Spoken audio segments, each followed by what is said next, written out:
Our culture is suffering from a lack of developmental education. We need to learn how to calm down and structure our nervous system, and there's a bunch of practices for that.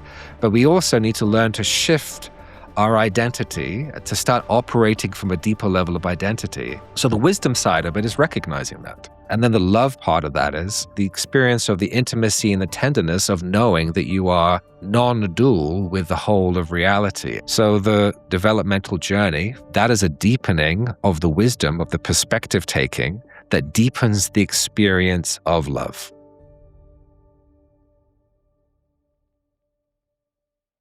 Today, I'm pleased to welcome clinical psychologist and meditation practitioner John Churchill for a winding conversation through foundational concepts in both Eastern and Western wisdom traditions and the light they shine on how we might attempt to develop as individuals and as a culture.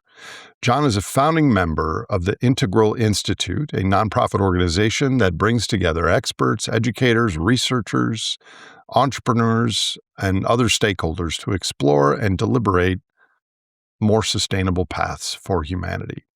He began his in-depth study of Buddhist psychology during his time as a Buddhist monk at Samye Ling Monastery in Scotland.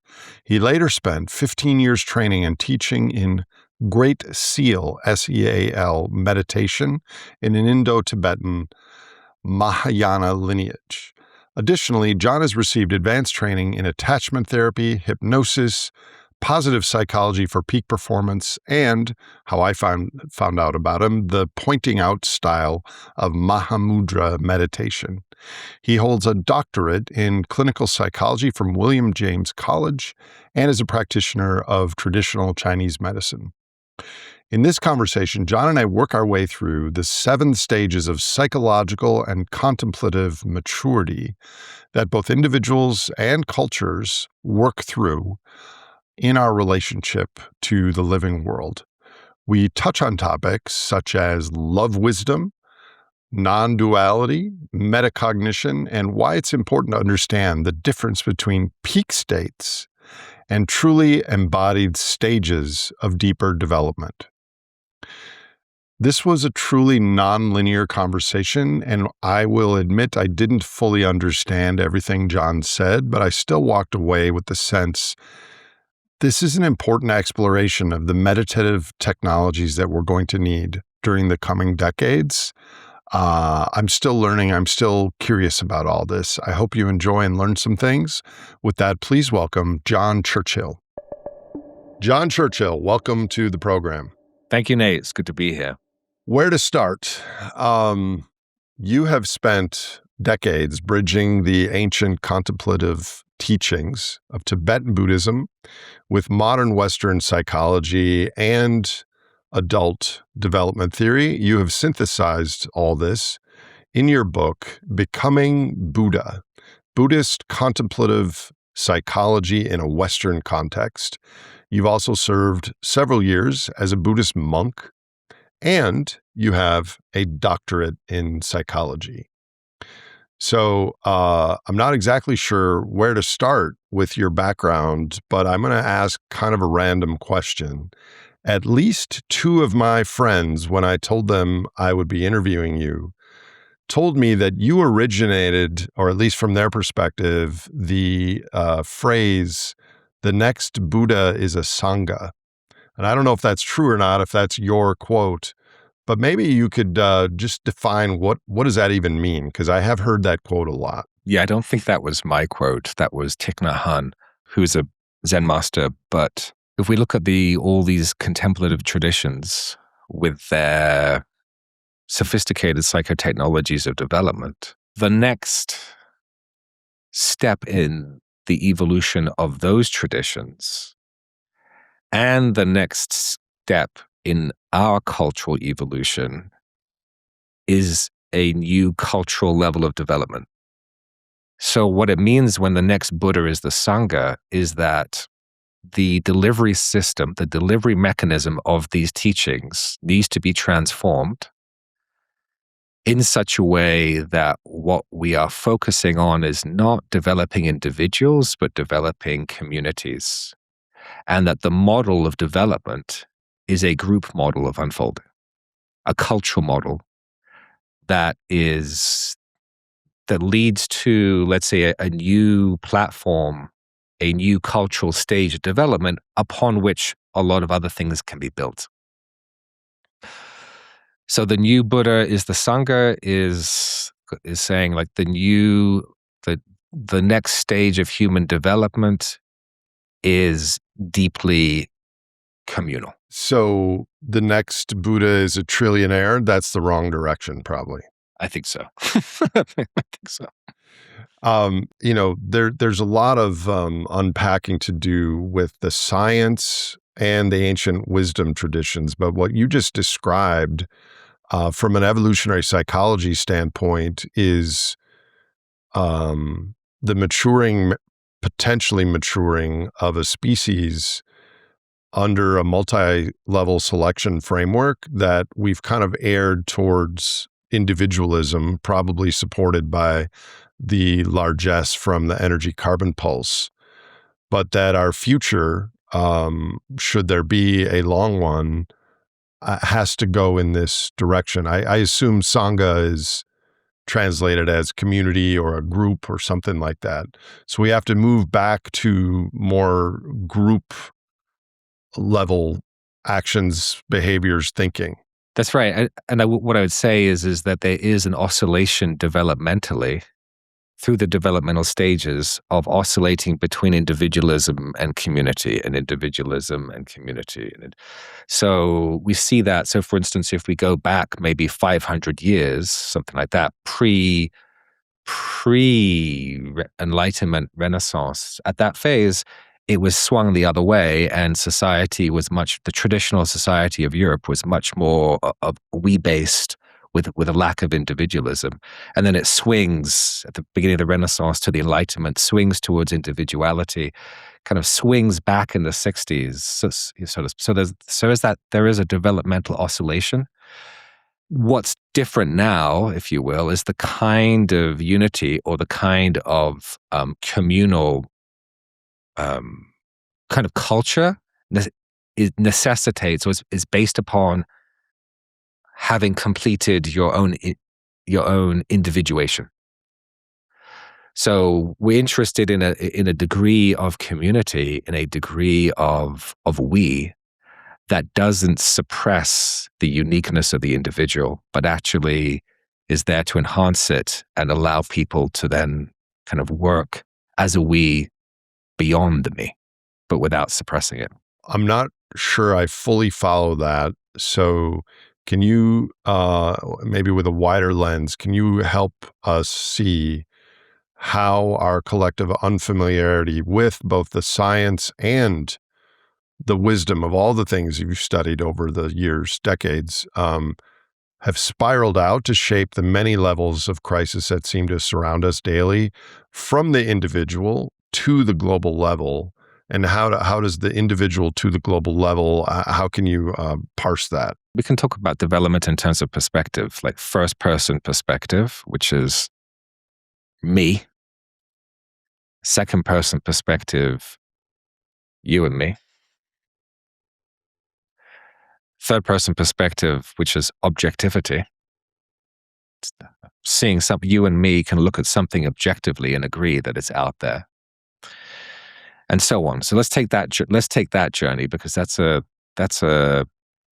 pretty universal journey perspective. So clearly, first person perspective is oriented towards self primarily, self-absorbed developmentally, and we can see that both in children who are still orienting from that perspective, and also certain adults. Certain parts of the world where the warlords rule, if you will, primarily me. Right? Might is right, whether you're a tantruming child or a Kalashnikov-wielding warlord. And as we then make a developmental journey to second-person perspective, two perspectives, there's a cognitive movement towards what we call concrete operational, which is like black and white thinking, yes and no, in and out, bent basic fundamentalist cognition. And either you're inside of my encampment, my religion, my race, or you're outside of it. And so in our journey of, let's say, Western civilization, we can kind of pick that up at, that was the frame of Christianity to some extent, at least with the majority of the people in our civilization, kind of concrete operational. Don't do this, do this. You're part of our religion. You're not part of our religion. And we know the world that built. And then as individuality begins to stir, and that becomes too suppressive, we see the birth of third-person perspective. And you can see that in the history of art, where suddenly the art in Europe flips and there's depth in the art. It goes from like a flat art to an art with perspective. And you see it in the music as well. So third-person perspective comes online, and we start looking through telescopes, and we start looking at it. Third-person perspective is about objectifying something in a particular way that you can study it. And of course, that was a major breakthrough back in the Renaissance.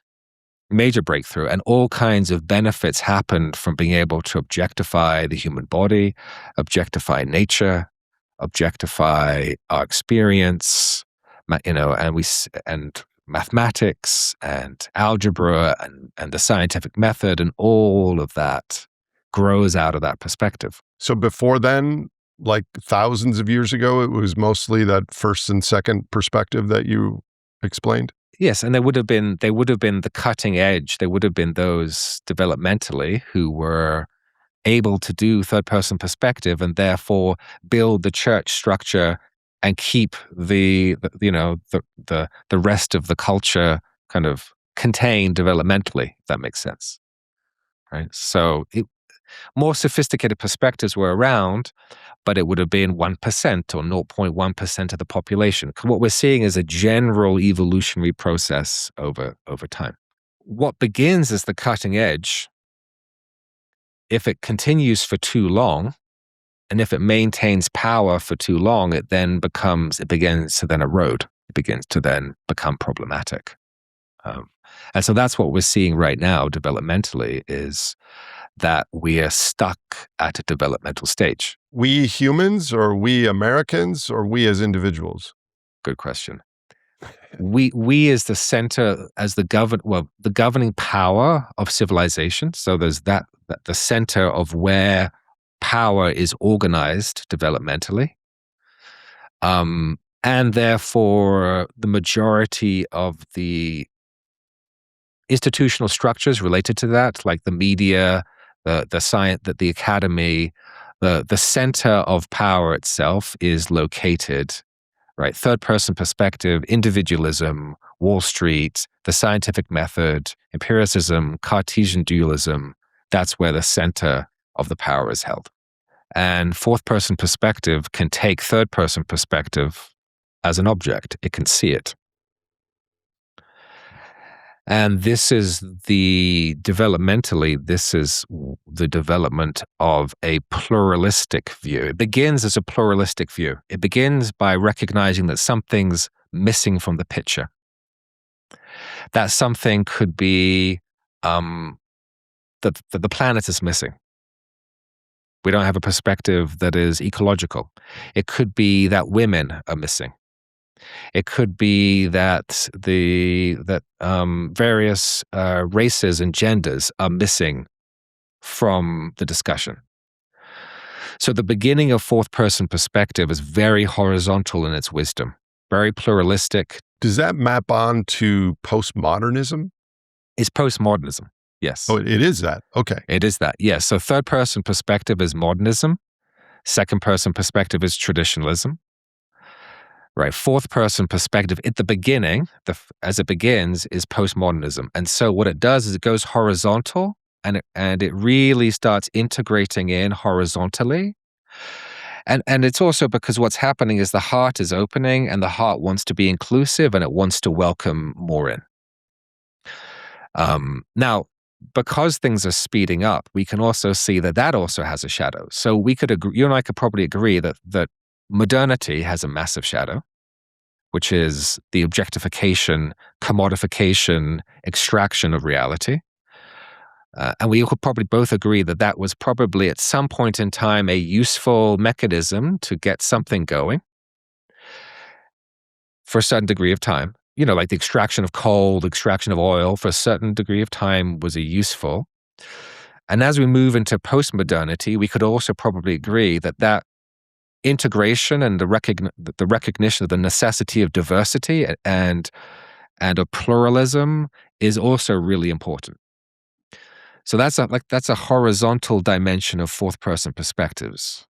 And as fourth person perspective matures, what also slowly develops is a recognition of a vertical dimension, meaning, oh, not only are there voices horizontally outside in the world left behind, there are also voices within me left behind developmentally. Oh, there's a part of me that's an animal, there's an emotional body. There's a part of me that is traditional and orients with values and with absolutes. There's a part of me that is a modernist and values that way of thinking. There's a part of me that's postmodern and wants to.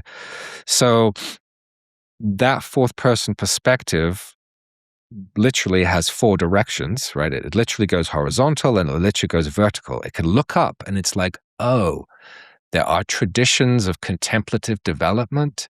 I've come through four stages of development. Wow, maybe there's four stages of development above me. And so when fourth person perspective fully matures, it begins to realize that there's a developmental process at play, both within ourselves, but also outside in the world. And that civilization is the structure, if you will, the structuring of those processes, and culture is the interior of those processes. So that's where we get to fourth person, and then we begin to move into more spiritual, for want of it, or developed stages of development. Above that, fifth and sixth person perspective. At fourth person perspective, you begin to recognize the relativity of things, of experience. Fifth person perspective, you begin to recognize the relativity of language itself, that language itself is a construct. Now, what happens is that as you're doing that is you begin to then recognize that there is something that's functioning behind language, beneath language, that is not constructed. Essentially, you begin to wake up to a ground of beingness. This is the Nondual, if you will. You begin to wake up to a degree of consciousness that's beyond structure. As that continues into sixth person perspective, so that at the beginning that becomes a state, then it becomes a trait. So the difference between the two is one is an altered state that comes and goes, and the other is it becomes your operating system. That's where your consciousness resides. Once that becomes stable, then what also happens is you begin to realize a number of things. You begin to realize that your consciousness, that your awareness is part of a collective. The non-dual is one of the challenges with the traditions is that they're kind of framed philosophically, not framed ecologically. So if we understand that actually that these levels of consciousness open you to different dimensions, not just of your own consciousness, but of the planet itself, of planetary intelligence. So as you're opening up these deeper layers, it isn't just a psychology. One of the problems of the last 100 years, the only way we could save the sacred was packaging it in psychology.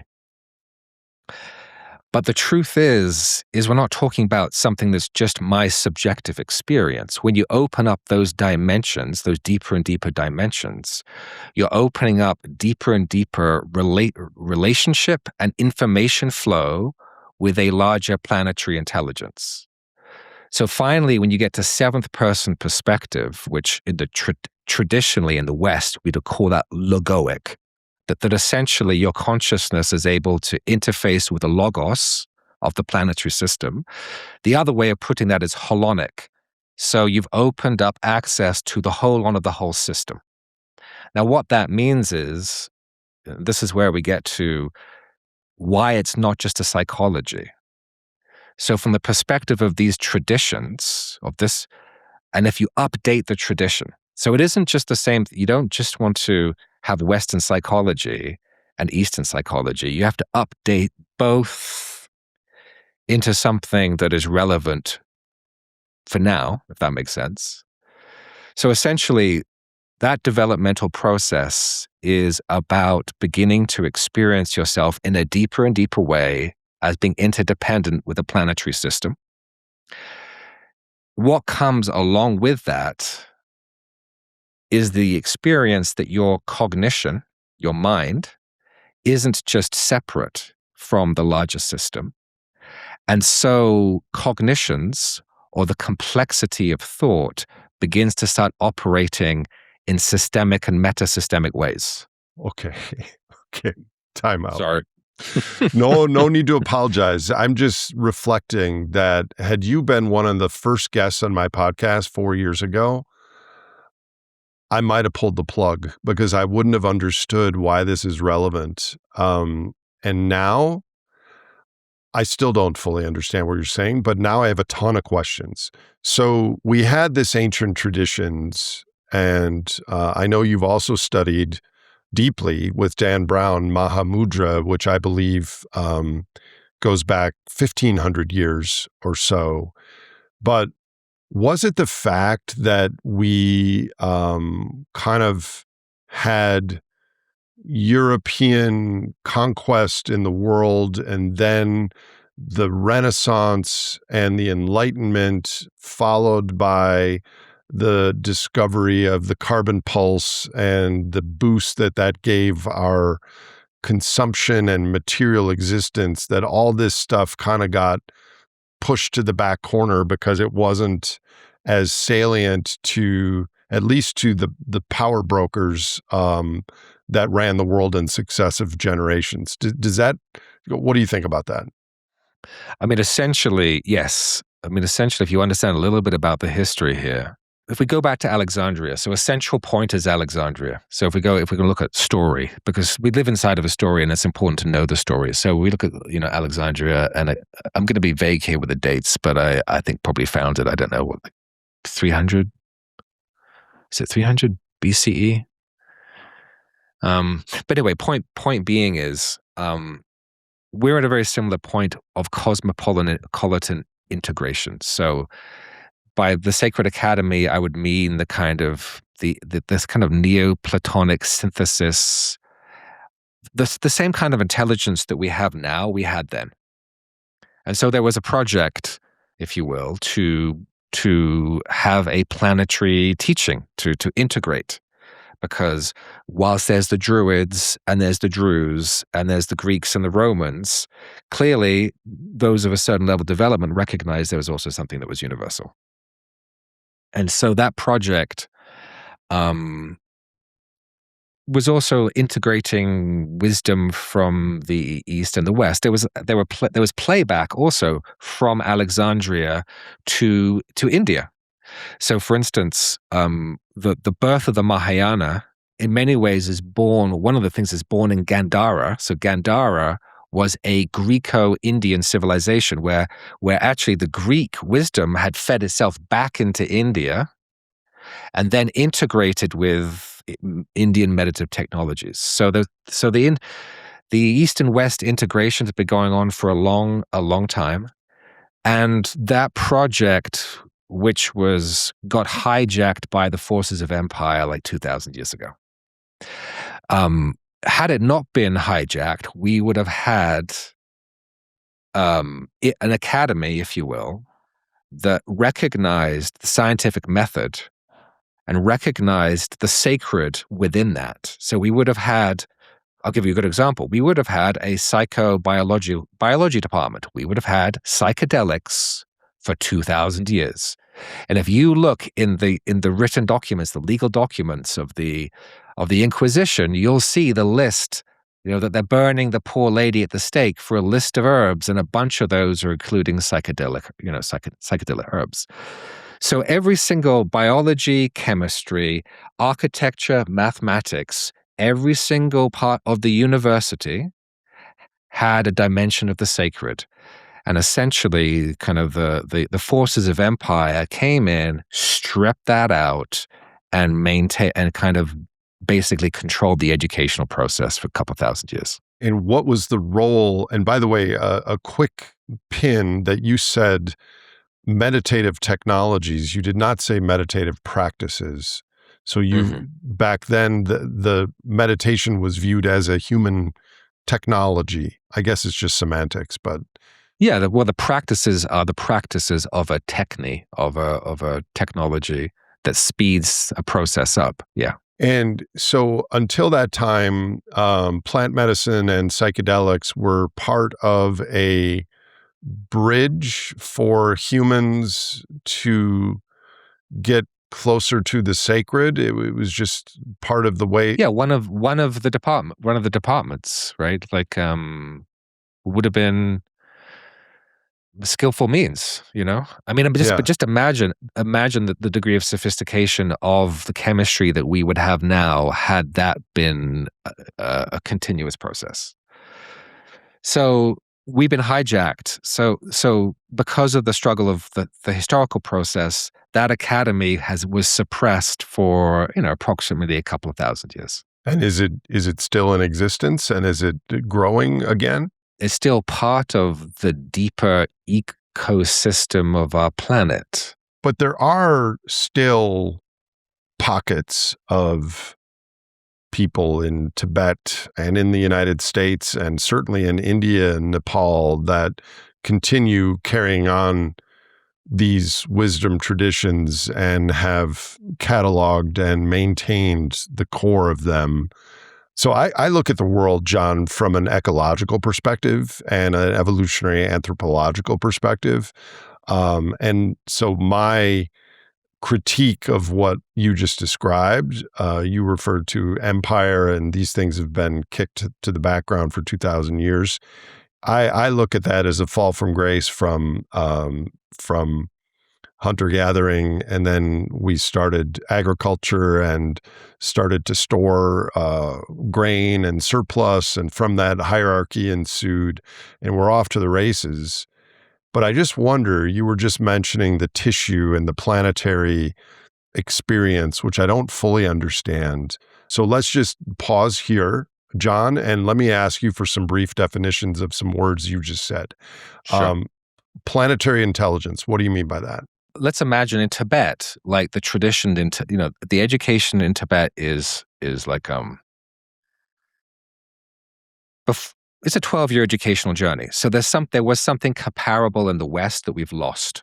So I have to kind of update y'all on what if we had had the sacred academy in the West for the last 2,000 years, because there's been a little bit of shenanigans in the West and the suppression of our wisdom tradition. So this is not actually Eastern wisdom. This is actually part of the Western Sacred Academy. So what do we mean by planetary intelligence? We mean that not only does our planet have not only is it a physical whole system intelligence. So if you pull back, you could see like Lovelock's conception of Gaia as a whole system of intelligence where everything is integrated into a beautiful symphony of integration. So that's one level of that. But in the traditions, they say that not only do you have a physical body, you have a bioenergetic body, you have an imaginal body, you have a mental body, and so in the meditative traditions is an understanding that the human, that what you're seeing right now is just one wavelength, the lowest wavelength of a spectrum. That's also true of our planetary organism.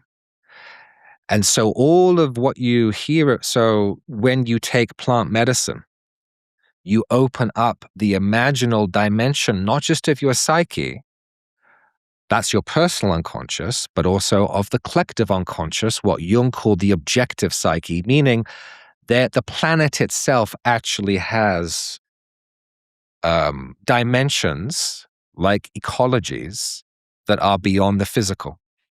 And when we talk about, shamanic journeying or heavens and hells, those are very traditional ways of understanding that this planetary system is a multidimensional intelligence, that it itself is in an evolutionary process, and that humanity is a function within that evolutionary process. How does all of the work that you've done, of which you could just share a tiny little kernel of it in this conversation, how does it, what's the Venn diagram with that, with the field of evolutionary biology or evolutionary psychology and the fact that we are evolved organisms that are related to every other living creature on life, and there's a trajectory that brought us to this moment? Is it congruent with that?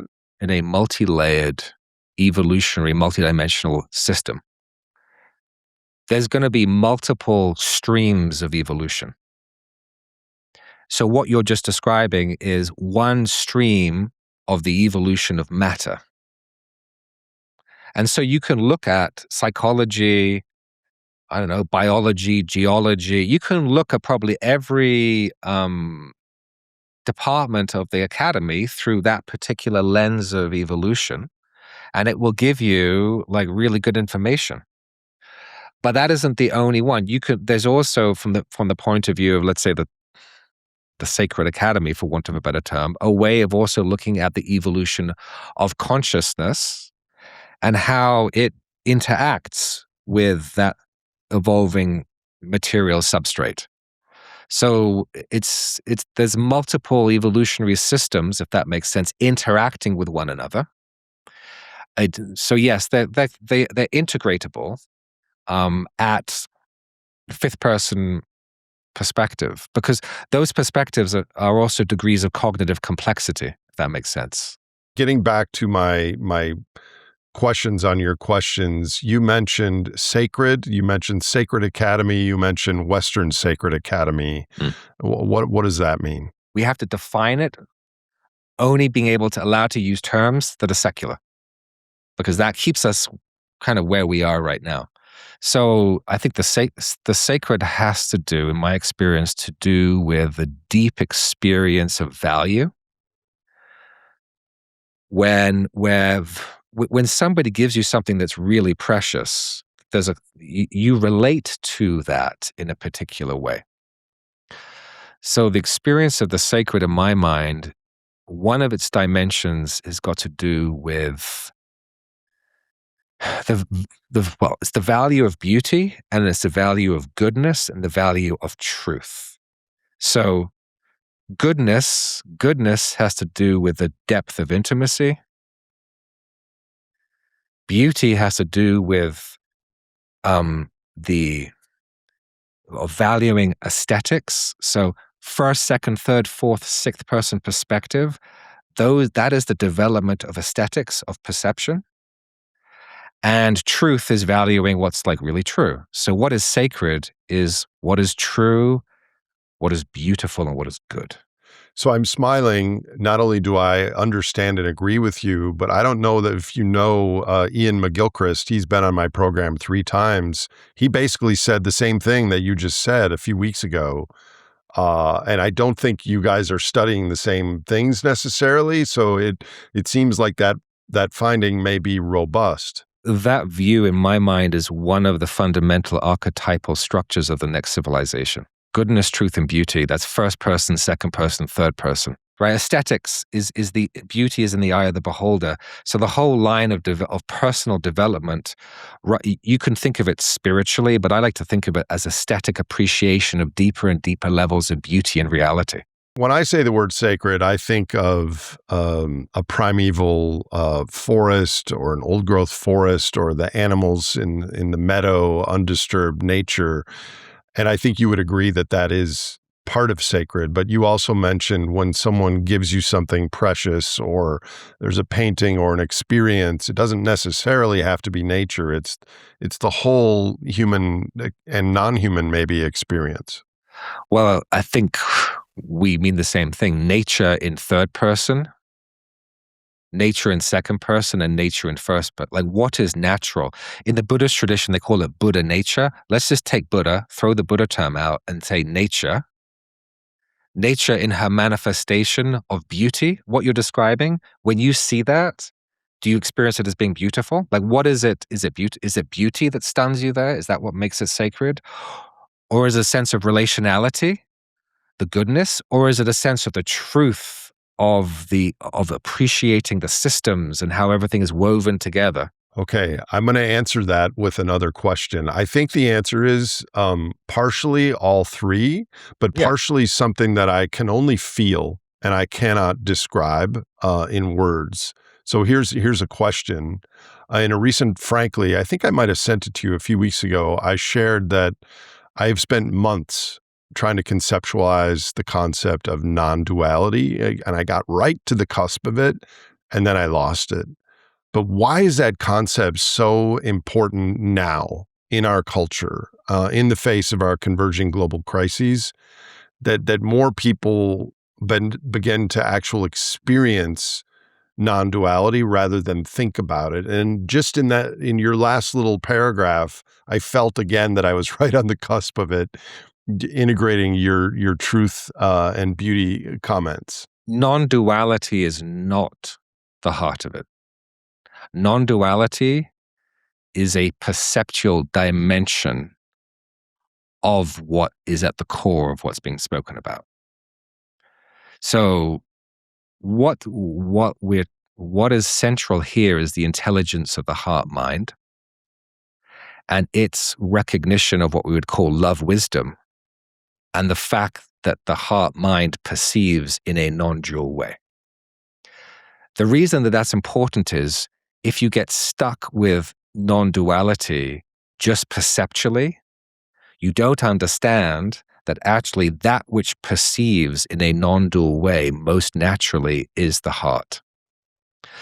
And so there's a way of perceiving experience that is related to the heart. Now, the heart is the central relational organ. So we're not talking about like a nice warm fuzzy feeling here. We're talking about relationality and being touched by something. And so at second person perspective, you'd be touched by a little, like, oh, they're part of my clan. When you get to like sixth person perspective and you realize that the body itself is open construct, you've got thousands of tendrils of relationality extending intimately into an interconnected field. So the feeling of non-duality is love. If you approach it philosophically, the danger of that, you're going to get caught with the head trip around it and not the naturalness or the goodness of that intelligence. And why is it central? The heart mind organizes the psyche. So if we look at the research at heart math, the more this energy field gets coherent, it actually coheres the brain.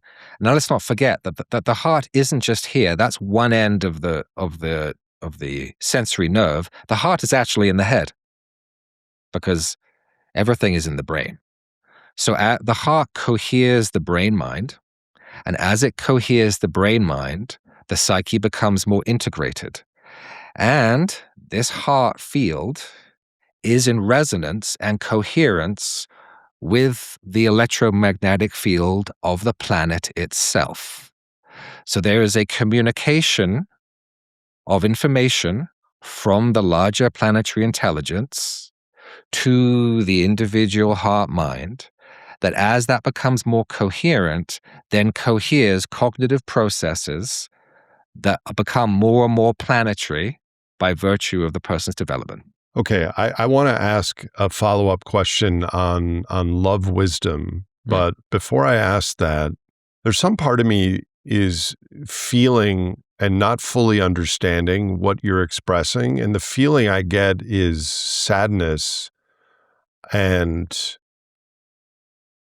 that our 8.1 billion strong number of social primates are just expressing ourselves as a tiny, tiny, tiny destructive fraction of what we're capable of, given the landscape that you're laying out, and it just feels like such an enormous tragedy in some ways. That's what I'm feeling when I'm looking at the words and the concepts you're describing for what we're capable of, and then looking at the clown show that is the weekly news that you and I are both paying attention to. This is Wednesday, June 17th. Yeah, we have a crisis in education, and this is maybe related more to the history of what we're talking about. And we mentioned the sacred academy, we're then talking about history, and we're talking about then forces of control and power over human consciousness over the last couple of thousand years that have led to the deliberate enslavement of human consciousness and humanity as part of an extractive process. I'm going to come back because I want to ask you what love wisdom means, because you mentioned that. But let me ask you this. Is there a way to look at this as we almost had to go through this last 2,000 years of immaturity and individuality and all the chaos that we're wreaking on the planet right now to arrive at this moment to make the next maturity leap up the journey that you started this conversation with? What are your thoughts on that? Yes, yes and no. The yes part is that's the way that we got here. so we had to do that. Right?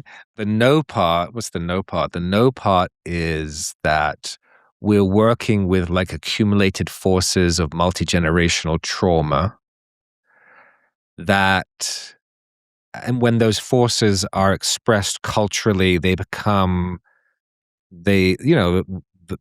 forces of within our own psyche of the shadow, of suppressing, of controlling, and in the outside world within civilization, they become forces that might suppress new developments. So, I mean, you and I are here because this was the road that we had to take. But had you and I don't know, had a better therapist when we were 25, then maybe things would have unfolded differently. So this is where we find ourselves. There's a lot of hope, and there's also not a lot of time, and we have to grow up, and we have to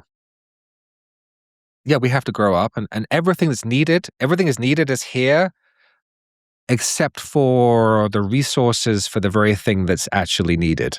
And to bring the pieces together. We're going to get to that. I know in your work and in this conversation, you use the word love wisdom. And you also previously said heart mind. Maybe you can explain what love wisdom is and what happens in a person or a culture when we have one half of that equation without the other. The wisdom without the love? Or the love without the wisdom, maybe. I don't think we have that. Okay. Yeah, the wisdom without the love. To be honest, I think our culture is starved for both of those. But why do you hyphenate that word? What led you to using that in your work? Well, I think the first thing is it's a term that not many people know. So it's like, what's that? And it also stirs something. It's like, because love wisdom could also be, if we take it into Greek, is philos Sophia. I didn't know that. It could be love of wisdom, but it could be love wisdom. So that's what I mean by the academy, the philosophical academy. If I said to you, like, from one perspective, your physical body definitely has boundaries to it, right? You're a bounded body of meat. And I'm learning about that more every day. But if we looked closer and we'd started looking at the level of electrons, do you think that we'd be able to find a boundary between your body and the electrons around the body? As you go in deeper, is this boundary actually a thing, or is it a probability? Is it like a active probability pattern? As you look deeper and deeper and deeper and deeper and deeper, the boundaries of the body become more and more and more and more open, until there's a level of depth where this body, like, we don't see it because your eyes aren't seeing it, because whenever you look in the mirror, you're like, oh, there's Nate, and you format your experience based on what these eyes can see. And so your experience is constantly being conditioned by a self-image of who and what you think yourself to be. So the wisdom side of it is recognizing that. And the wisdom side of it is recognizing that, hey, we built a microscope with human consciousness. Human consciousness, can do the same thing as a microscope. What I mean by that is I can take my human consciousness, I can look deeper and deeper and deeper into my experience until I'm like basically where we discover that the body is like 99% space. And then from there, you go out. And what happens when you go out? There's no boundary. There's no boundary. Because we're like mountains, right? That go into the earth. We are like mountains that extend actually into the field around us. And then the love part of that is feeling that. Now, if things are already like that, then the experience of love is, and you know it, then the experience of love is the experience of the intimacy and the tenderness of knowing that you are non-dual with the whole of reality. And to the extent that you know that by heart and that you're confident in that, then the experience of that begins to deepen and deepen and deepen. And that love wisdom has all kinds of dimension.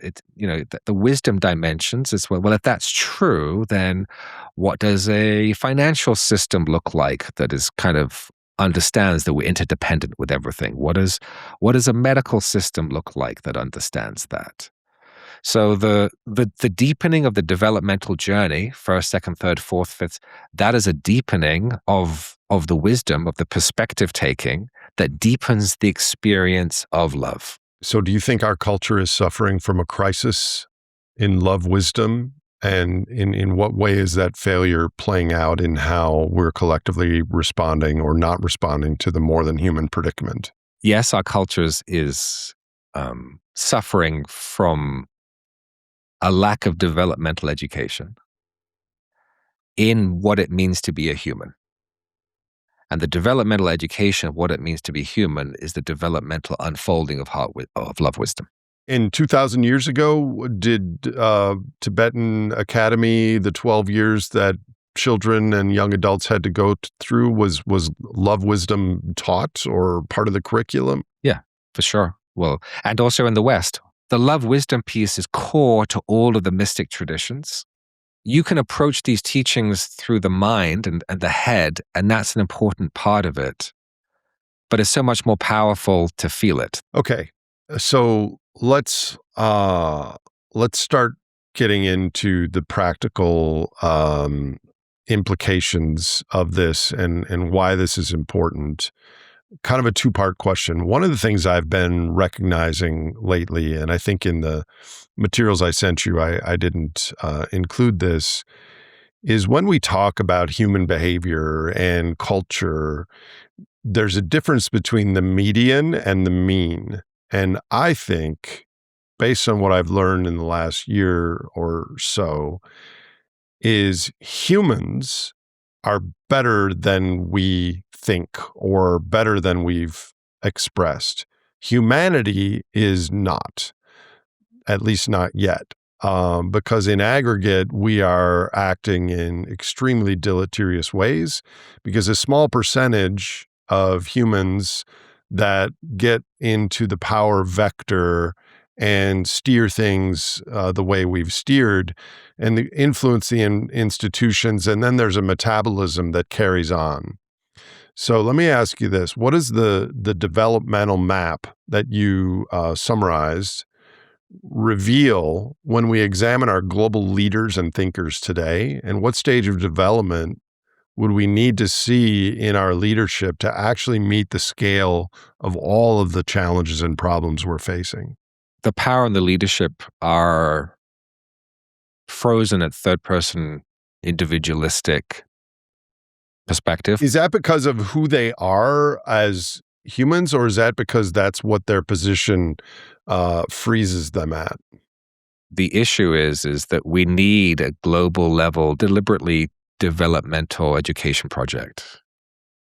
You see, human development has not been part of the mainstream at all. Right. We train kids to get them into the workforce and serve the superorganism. To the extent, let's say, that mindfulness became part of the mainstream. So essentially what's needed is a cultural project, probably through the artist, probably through art and music, that is deliberately developmental, that offers a vision of a garden university planet of beauty, truth, and goodness, and reveals the developmental stages necessary to get there, and offers the developmental processes and practices to do that.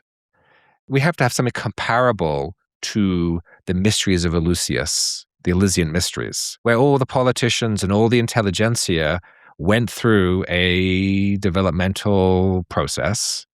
So we need to have something that's comparable to that.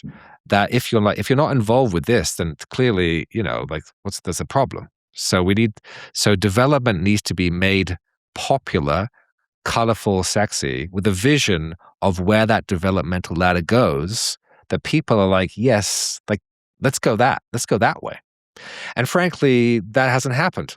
Here's a fundamental question that I've been sitting with. How does decency in a human compete on the current game board with power and the leaders that have power and are stuck at level 3 at best?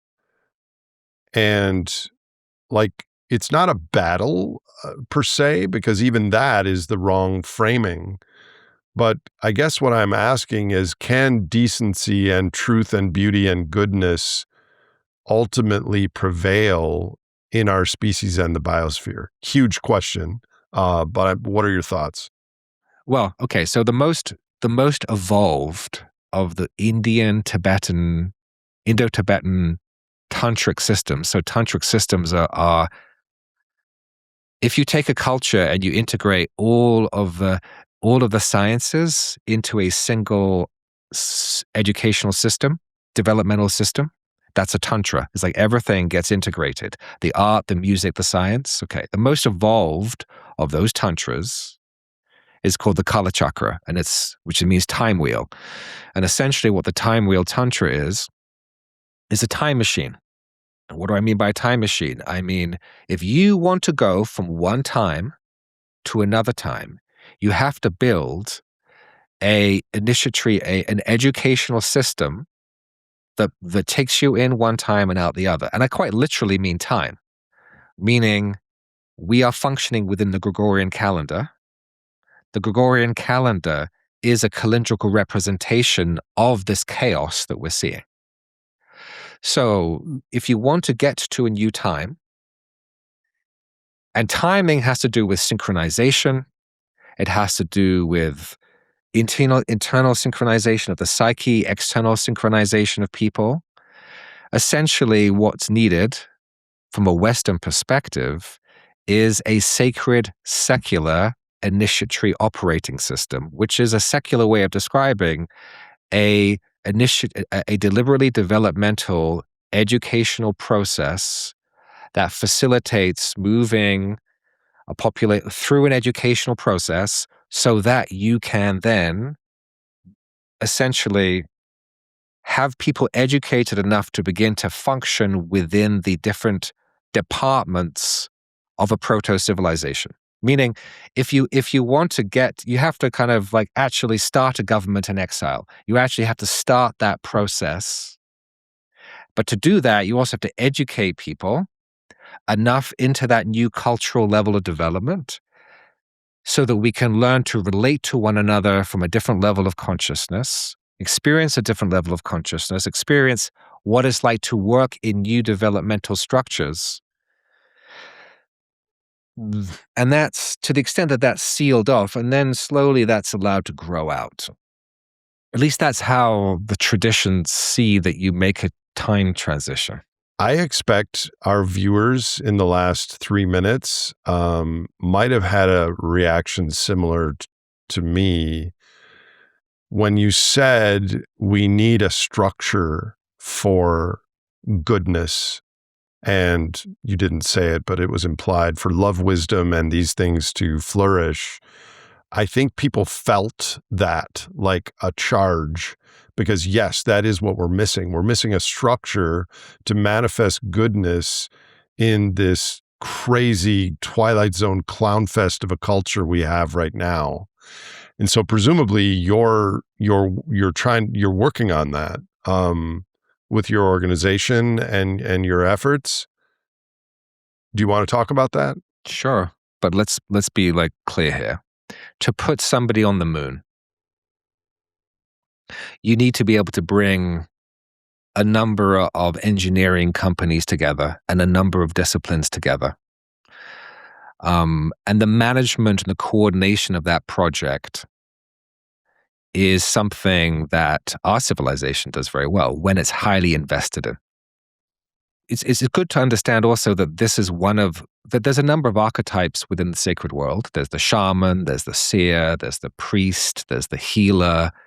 This is what we call tecton. So this is the tecton. So what is a tecton? It means an architect, sacred tecton, architect.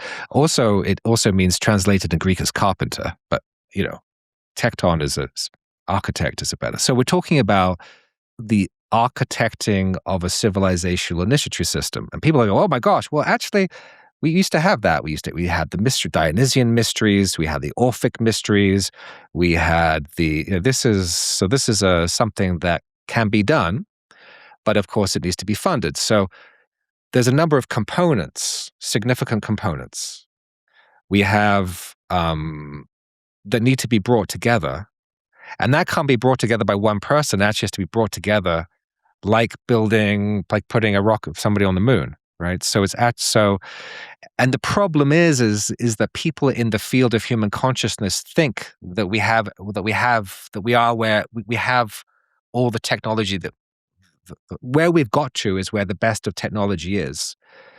No, we're at the next stage where all those pieces have to be brought together. When they can be brought together, and that takes investment, and it takes all the best management skills.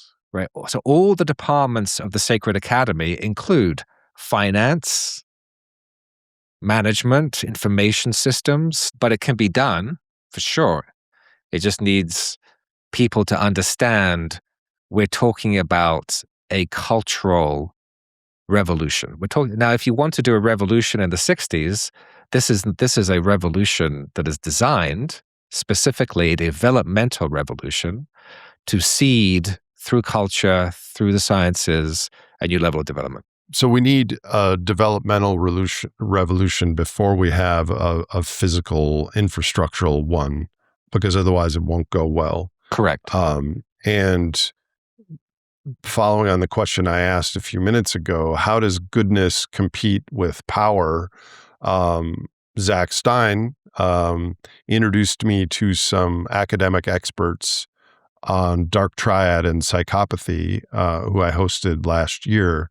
And I learned a lot from them and subsequently on how much control and power there are by dark triad and dark tetrad type of humans in our society, mostly men, not all. And so this developmental path that you're talking about in a cultural revolution, and wouldn't it be a threat to the current power structure, and how would that have to be managed? Just Trojan horse through the humanities and music and art? There's a number of stories at play here, and the world and the human psyche loves story. So we love a love story. We love an adventure story. We love a war story sometimes.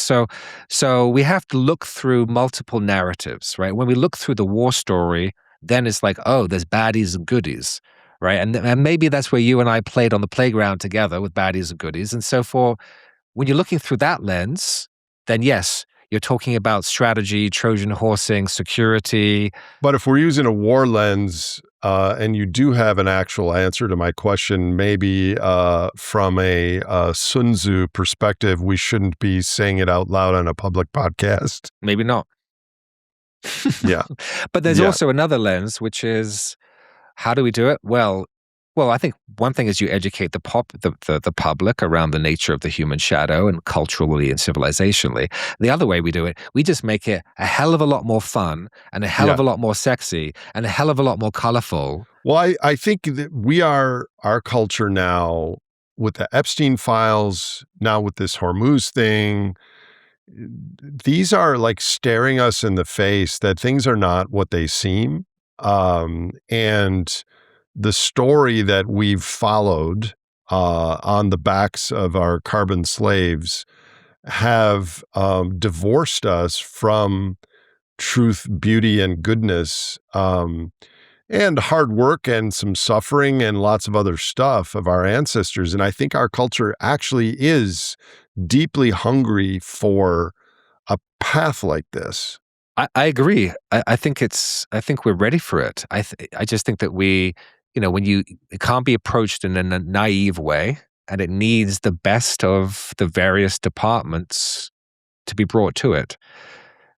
So at least for myself, like in terms of my own work, it's like I've got to the point where I'm kind of coming down the mountain or coming out of the cave or whatever that is, and like, hey, who knows these other pieces?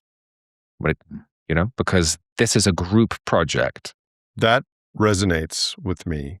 And actually, a project like this kind of undergirds some of the biophysical interventions in culture. And like, I believe we need a lot more people who are soldiers, that's not really the right word, but that are mentally, physically, spiritually mature and capable to do the hard work that's ahead, which is what drew me. Actually, it didn't draw me. Is several of my colleagues said, Nate, you would benefit from going to a Mahamudra week. And I did benefit, but I still can't quite get into the view on demand, not remotely. I digress, but I want to backfill some of the things that came up, and then we'll get back to your work and your plan before this conversation concludes. So, firstly, you have been focused on, in this conversation, what Eastern wisdom traditions have brought to the table. What is Western psychology maybe added or revealed that the Tibetan tradition alone couldn't address? What has the West contributed to all this? A lot of my work has been about redesigning a new contemplative system. Meaning, I apprenticed with Dr. Dan for 15 years. And essentially what I was studying was how to analyze various contemplative systems in order to understand the deep structure, so that a new synthetic system could be developed that integrated the best of East and West. So what's the best of West? Well, Western psychology is really good. Well, the first thing to understand is there's probably hundreds of schools of Western psychology. So you have to at least have metasystemic cognition to be able to integrate all of those schools to have a sense of what Western psychology is, right? It's not cognitive behavioral, it's not humanistic, it's not psychodynamic. And metacognition is thinking about how we think. Yes, thinking about how you think, or then being aware that you're being aware that you're thinking, like one step removed from that. So Western developmental, psychodynamic, the Eastern approach has been studying consciousness from a first-person perspective. The Western tradition has been particularly studying consciousness objectively, looking at children, how do they develop, looking at testing. That there's a certain way of understanding how development unfolds that is structural and dynamic and developmental, and that happens from a very Western perspective of looking at it, right? Like the kind of scientific method, whether that's even Freud's approach or cognitive behaviorism or any number of those approaches to psychology. So Western psychology is very good at looking from the outside and looking in, looking both at, particularly at structure. Like how does the self become structured? Early, for instance, what's called early attachment structures from these are related to the kind of very basic ways the self is structured and how very, very early relational patterns become the fundamental structures of human consciousness, if you will. And then the various developmental stages that structure goes through and becomes more complex. So Western psychology is very good at understanding that. Understanding the shadow piece, which the East does have that, but it has it in a different, it doesn't look at it through that lens. By shadow, what I mean is at each stage of development, it's easy as you move up to disavow the intelligences of prior levels, to suppress them, right? So it's easy to suppress the bodily intelligence. It's easy to suppress emotional intelligence. It's easy to suppress ethical intelligence. What does that mean, to suppress emotional intelligence? If in our natural state, our emotional flow can digest experience, feel pain when it's appropriate, feel love when it's appropriate, feel anger when it's needed, and all of, actually our emotional body, when we're whole human beings, responds intelligently to appropriate circumstances. Like crying when someone dies, for example, or yes, something versus like that. Not crying when you run out of, when someone gives you ice cream, the wrong flavor ice cream, or, right? Right. Yeah, So yeah. because of developmental trauma, let's say you're in a household where your dad beats you if you cry because it's a sign of weakness. Then you're going to suppress, or let's say you're in a family where having boundaries doesn't exist and everyone's just kind of flowing all over one another. So if that's the case, you're in a household that suppresses individuality and boundaries and right? So the developmental journey that we get to become sitting here, you and I as adults, there's a bunch of stuff that gets pushed away that suppresses our emotional intelligence until we're just operating at third person.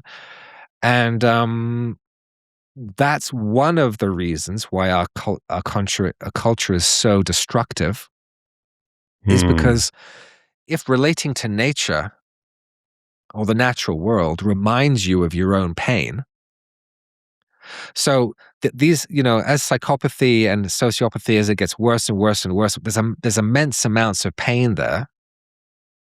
So as the natural world reminds you of pain, then you're going to do everything you can to destroy whatever it is that reminds you that you have feelings inside. So you're going to actually unconsciously start burning down the forests and kind of destroying the world because it actually makes you feel something. That's in the most extreme. That would be the most extreme version. So that's shadow. That would be, that's shadow. So one of the problems of Western civilization is the suppression, right? If first person perspective is my intelligence is an animal, like a chimp, right? You and I have chimp intelligence. That's been suppressed. We've suppressed our own bodies. But because we've suppressed our own bodies, we can create factory farming slaughterhouses and do that to other bodies because we're out of touch of our bodies. And then if we suppress second person, I, thou, and the whole relational intelligence, we suppress that, then of course we can do, we're not feeling anything anymore. We've suppressed our bodily intelligence, we've suppressed emotional intelligence, and now we're just cold third-person perspective, which is just complete objectification of reality, developmentally with a bunch of trauma underneath that I'm not willing to feel or see, because if I do that, I'll start crying, and my daddy beat me if I was crying, both individually and culturally, and also suppression of anything above, because, I don't want to see that there's, because third person perspective is so achievement oriented, right? Meaning it's an achiever self. It's so highly individualistic that if it realized that it was not the highest that they were, then it would be like, oh, well, that would also threaten its sense of self. Oh, if someone at the third person level of development was told there was a 4th through 7th level, that itself would be threatening. Well, that's why it needs to be out there culturally, because the moment it does that, that becomes part of the cultural conversation. The moment you do that, there's emperor's new clothes. Okay. Let me bring this back down. For someone ready to begin, how would a viewer of this program start a contemplative practice that might bridge the ancient wisdom with today's science?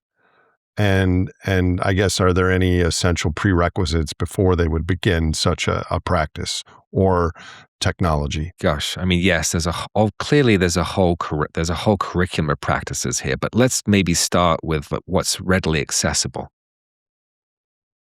right now. And because I'm sure our listeners have learned about mindfulness and those kinds of practices. So maybe what's more interesting is introducing a seed that might be a little different than those. What really matters is the state of consciousness that we're operating from moment by moment by moment. So yes, the practice on the cushion or the practice in the chair matters. What matters much more is where are we operating from right now? And so there's a very simple practice related to that our listeners can start working with, our viewers. And that's really first understanding that how we see experience is who sees experience. So because our visual system takes up probably 70% of information, and because we spend most of our time working with our eyes open, understanding how these states of consciousness are operating in our visual field moment by moment is really helpful. So we want to define, let's say, we want to make two different definitions here. One is the attentional system. Okay, so the attentional system is what attends. That's the cursor on the screen, right? And the attentional system is at the center of the self structure, right? What the self structure is that sense of continuity of experience that you recognize as being Nate and I recognize as being John, and the listener recognizes as being themselves. And that's glued together by the attentional system, if that makes sense, attending to various dimensions of our experience fast enough to create something that resembles Nate and John. That's the attentional system. And as long as I'm looking at experience through my attentional system, I'm looking through the self-structure. Because the attentional system is the central organizing principle around which the self-structure is built. So right now, I'm looking at Nate, you're looking at John, the listener's looking at me or you and listening. That's the attentional system. And the attentional system, when we're operating the attentional system, it creates also a particular kind of cognition. It produces cognition that is convergent, that is going to a single point. Now, we also have another system. We have the awareness, for want of a better term. And now awareness in the visual field right now is that which is viewing and seeing the whole visual field. So I can look at you, Nate, and my attentional system can see you. but I can also simultaneously I'm simultaneously looking at the whole room, my whole visual field, because those two are happening in my experience. But I might not have consciously been looking at the whole visual field before that. And that's what tends to happen. We tend to lock on to individual objects through the attentional system and go from one object to the next object to the next object to the next object throughout our whole day. Visually, but the visual system is just indicative of what you're doing in every other system. Right? So this is why understanding that process with your eyes open, understanding the desktop, right? The Windows, how does the Windows app work? Well, I have an attentional system that whenever I'm looking at specific things, but whenever I look at specific things, I'm a specific self. Whenever I'm able to look at the wholeness of what's arising, which is simply first like actually orienting towards the wholeness, what that changes is who is looking. The attentional system is still there, but now it's held within a wider experiential field out there, but it's also held in a wider experiential field in there. Like how you look is who's looking. So if we were to use a Western term, you would say that the soul looks at the wholeness of something, and the personality looks at the particulars. So all I need to start doing, moment by moment, as I'm talking and I'm moving through the day, is just start noticing how am I viewing experience. And what you'll notice is actually it doesn't take a lot of work to just flip that switch and open up wide. But every time you do that, you plant a seed that dismantles the tendency to just be oriented from your self-structure and gives you a wider field of experience. Very easier to do. Do you do that all day long? Not anymore. It's wide in. Because if you do something like that all day long, neurons that fire together wire together. So this is very important to understand that meditation is about understanding. One of it is understanding perception. And you don't necessarily have to sit on the cushion to do a lot of the work. If you understand what the work is to do, that's the wisdom side. You don't just have to follow your breath. You could be meditating the whole time, because meditation has also got to do in its deepest dimensions about how you're viewing experience and where you're viewing experience from. So you go to the cushion. I mean, there's all kinds, like meditation is a term like sports. It doesn't mean anything. It could mean curling or the FA Cup or the World Cup, or the soccer, rugby, football, karate. There's a whole realm of practices. Right. But what are the viewers? What do we need to do is we need to learn how to calm down and structure our nervous system. And there's a bunch of practices for that. But we also need to learn to shift our identity, to start operating from a deeper level of identity. When you then do that, then this non-duality becomes easier. Are most humans able to do those things? In terms of the perspective taking that I was talking about? Yeah. Yes, everybody. For sure. It doesn't necessarily mean that the person will understand what they're doing, but they can do it. So, yes, most people could do the exercise and have a state change. So you could take 4 people from 4 different levels of development, and you could give those instructions to those 4 people. They would have the same experience, but when they come back, they're going to reinterpret it differently. That I understand.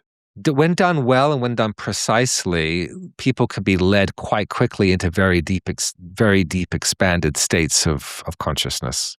That's got to do with the precision of the science. So, again, I'm really a newbie on this stuff, but I feel, even though I don't understand everything you're saying or other guests that I've had on, I feel a deep truth to this, that this is the pathway for humanity somehow to resurrect some of these ancient practices and integrate them into this culture. So I know that you mentioned Dan Brown. You've observed the practices of Mahamudra, which examines the nature of the mind, which evolved in places like monasteries.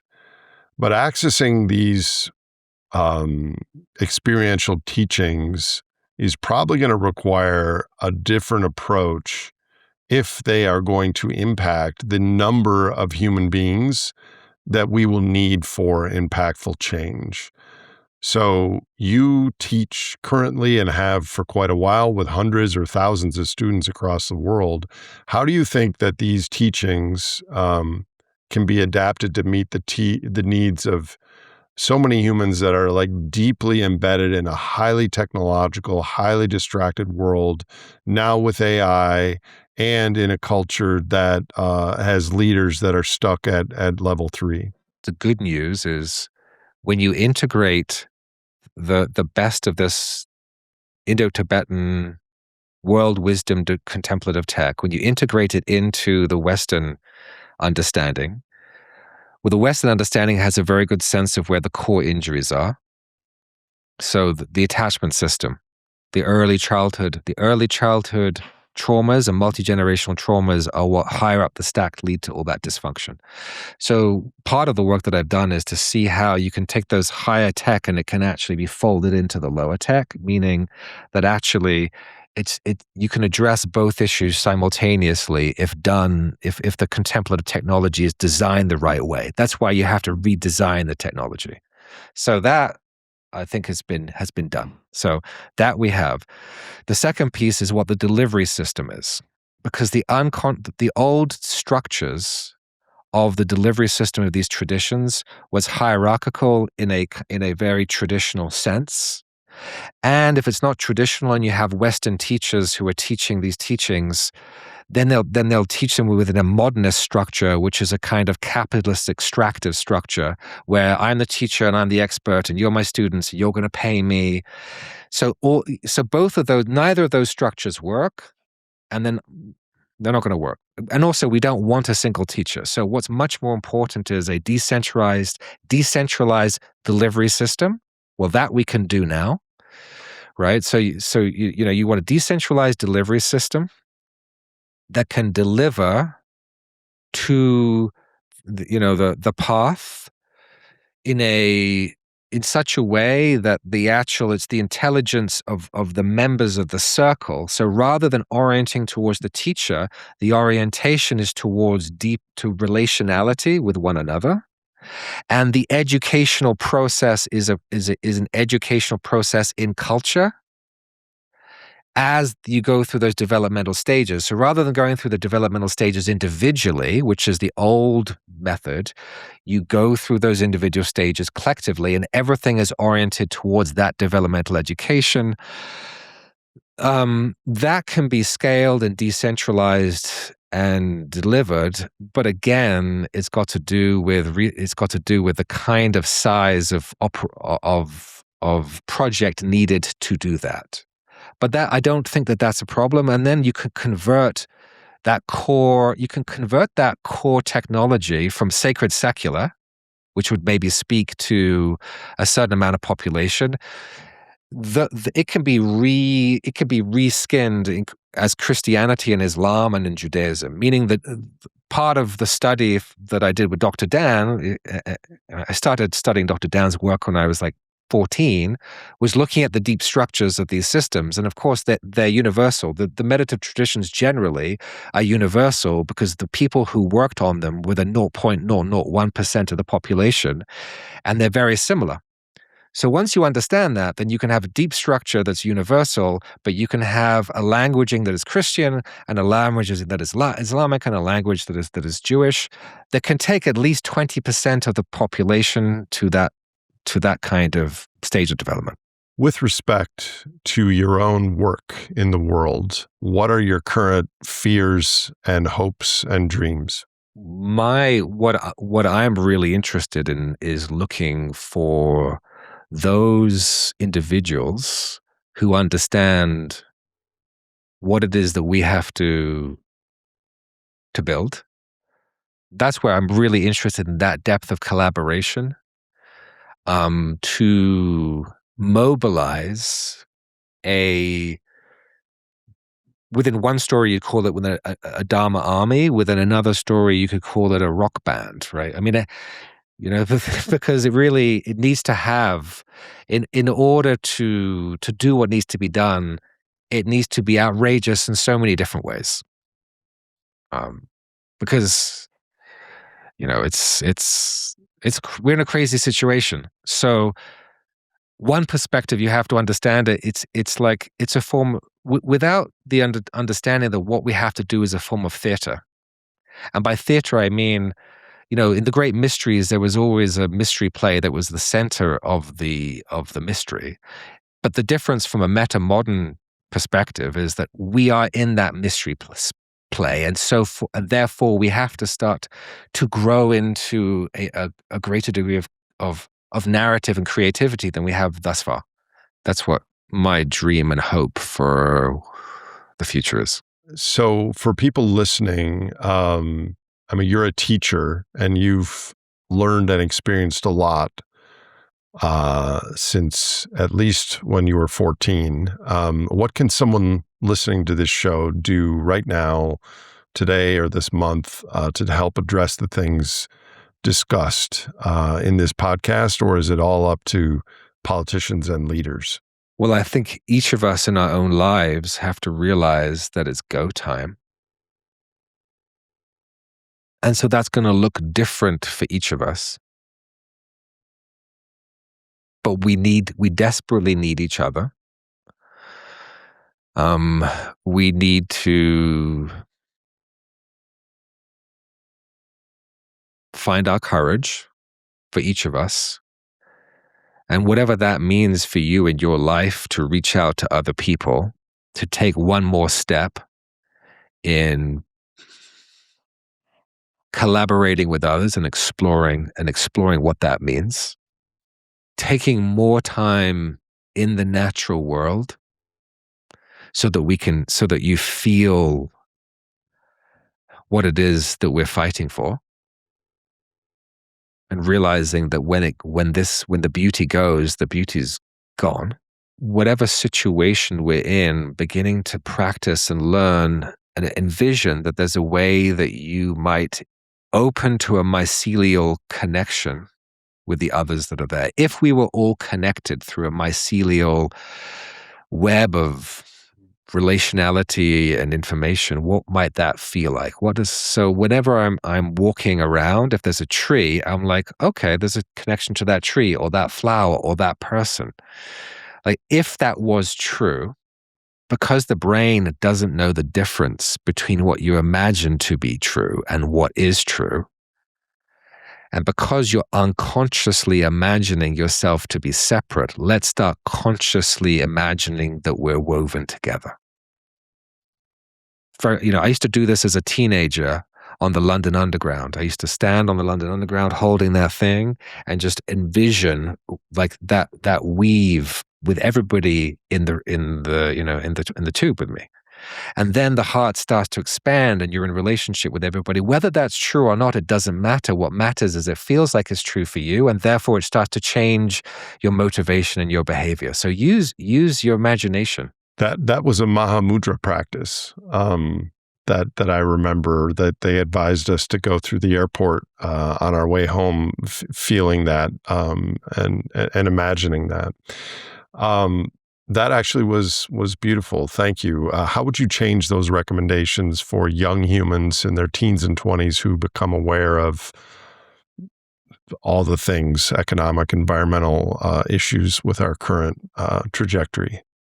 I think the first thing is we have to imagine a world that is more beautiful and more good and true. So we need that to be alive within us. And of course, because we're fed with so many images, you actually have to feed yourself. You have to let yourself dream, because a lot of the youth are being suffocated by the cynicism and the lack of beauty of our culture, right? So that's so important, is to let yourself. We have to let ourselves dream. You have to let yourself dream what you would like that world to look like. Why? Why is that so important? Why? Because the imagination is worth 100,000 words. And what you imagine to be real, what lives in your imagination becomes your chemistry. What you imagine to be real, your brain doesn't know the difference between that. So if you're just watching the news and you're just seeing images related to a world that is in despair and slowly being asphyxiated and destroyed, and you're not feeding yourself with imagery of a world that is being born, because yes, we're hospicing, but we're also midwifing. So what is it that you want to midwife, right? And yeah, it's like, yes, there's a hospice and there's a midwife, and we can do both. So if the imagination is that important, and we are empathic social primates, what you just suggested also implies we probably should turn off the news, given how the news is these days. We should be discerning as to what we eat, for sure. Beauty, goodness, and truth is worth fighting for. So you need to look for those places where there is relationality. I think that's so important I know with my teens, like the journey's been one of, where do I find deep connection with my peers? Where do I find deep connection with my peers? Well, on the podcast with other guests, I often close by asking people, what do you care most about in the world? So I will ask you that, John. Well, beauty and goodness and truth. I care most about the depth of love and intimacy that we all share. And that we all crave. And that is the medicine for this time. Yeah. If you could wave a magic wand and there was no personal recourse to your decision, what is one thing you would do to improve the future for humanity and the biosphere? If I was to wave that magic wand, I would see a planetary level, worldwide developmental educational project that wove the best of the arts together in such a way that introduced this new developmental stage of a culture. It's art, it's music, it's food. It's in such a way that it kind of caught a light, and we could leave this tragedy that we find ourselves in behind. From your imagination to reality, my friend. Do you have any closing comments for people watching and listening who at least partially understand and agree with what you've laid out today? We are hospicing, but we're also midwifing. And so there is a dawning. And so let us keep our hearts aligned with that world of truth and beauty and goodness. And even though it might not be here yet, and we're watching this hospice process, let's believe in that tomorrow of humanity for our children and our children's children, and we're not going to give up. So nobody gets out of here alive. It's a 100% mortality rate. So let's find something worth dying for and put ourselves into it, so that so that when we leave, we don't feel like we just were we watched something happen and didn't actually do what needs to be done. So whatever we need to do, whatever you need to do, whatever I need to do, whatever our listeners need to do, let's do it. Thank you for all your work and your vision and your time today. Definitely to be continued, my friend. My pleasure. Thanks, Nate, and thanks to the listeners for listening. If you'd like to learn more about this episode, please visit thegreatsimplification.com for references and show notes. From there, you can also join our high-low community and subscribe to our Substack newsletter. This show is hosted by me, Nate Hagans, edited by No Troublemakers Media, and produced by Misty Stinnett and Lizzie Siriani. Our production team also includes Leslie Batlutz, Brady Hyen, Julia Maxwell, Gabriella Slayman, and Grace Brunfeld. Thank you for listening, and we'll see you on the next episode.